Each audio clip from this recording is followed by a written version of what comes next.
Hesitantly, the detective clicked the play button. After about 3 minutes of no audio, he heard the voice of a woman talking on the phone. Oliver, come over now. He just left. He won't be back until late tonight. Knowing Gregory, probably tomorrow. Detective Henchins recognized the voice. It was his wife, but who was she talking to, he wondered. He continued listening to the tape, but there was silence. After about 20 minutes of silence, distant footsteps, and his wife's muffled hums. He hears a doorbell. Coming. Nurse Patty knocks on the hospital door, startling the detective as she enters the room with a small booklet in her hand.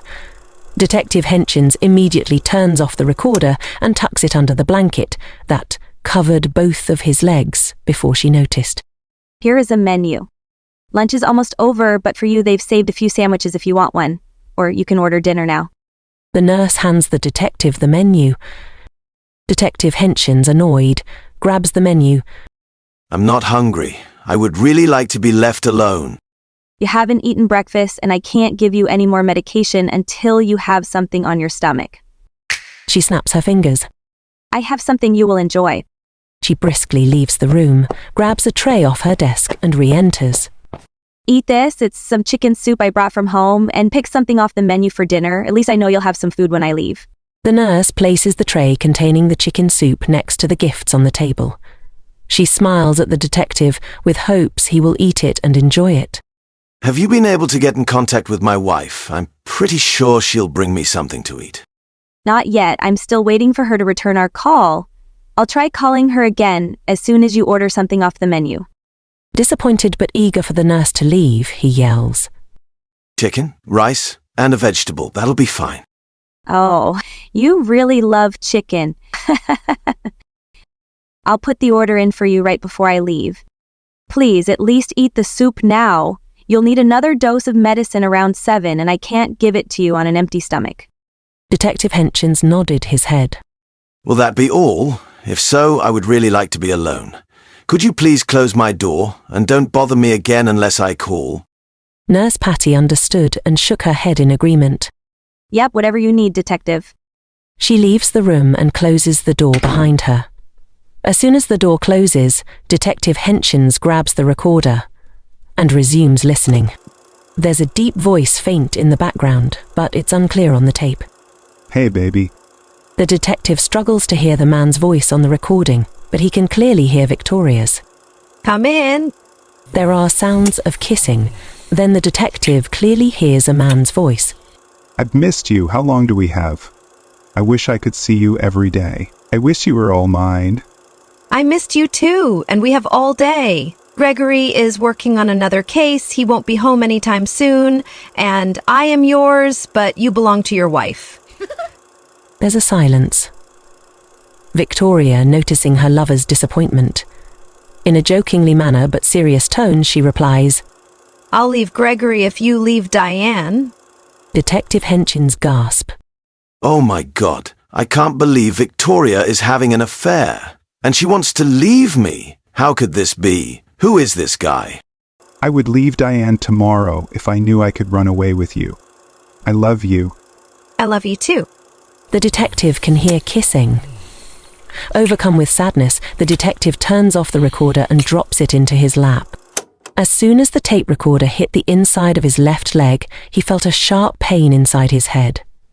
A flood of vivid memories of the blood-splattered living room inside his home and Detective Wiseman giving him the news of Victoria's death engulfed his thoughts. He frantically picked back up the tape recorder. Oh my God. Victoria is dead. Is this her killer? He presses the play button once again and continued to listen.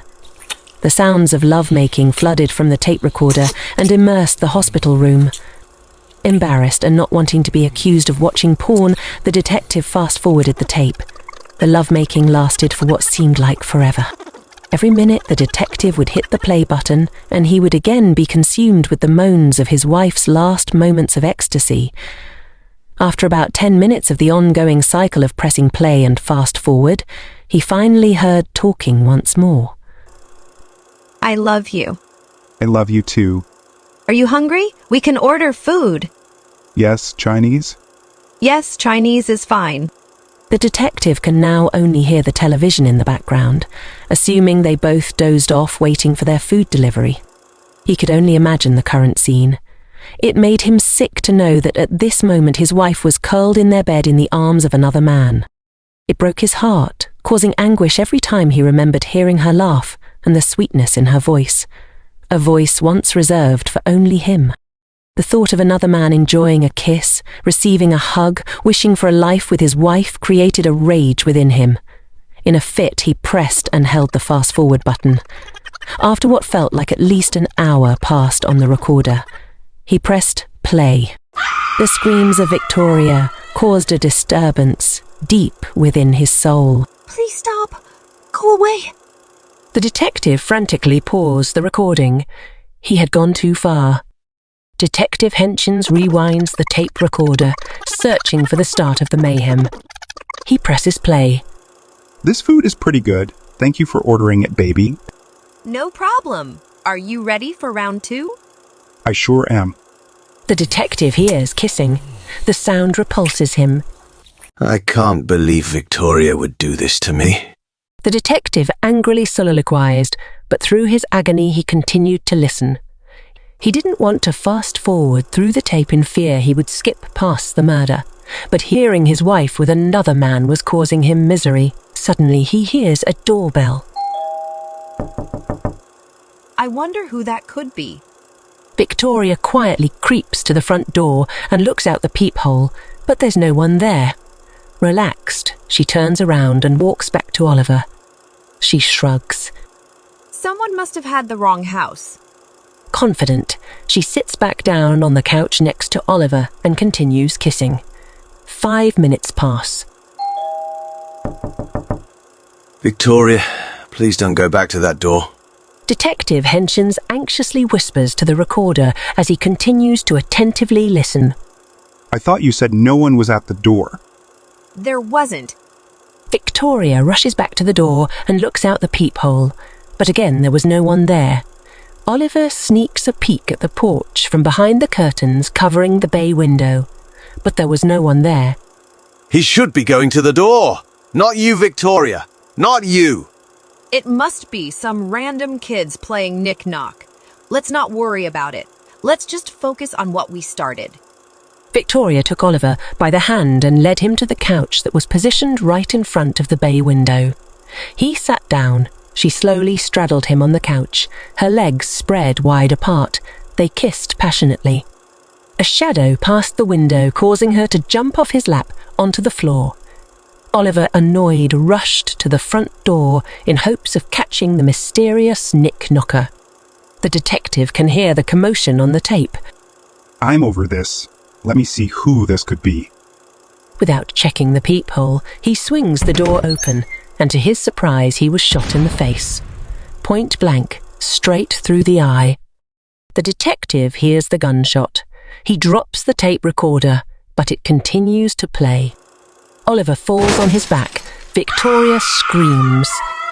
The detective can clearly hear the thumps of the heavy boots worn by the banana killer now entering the home.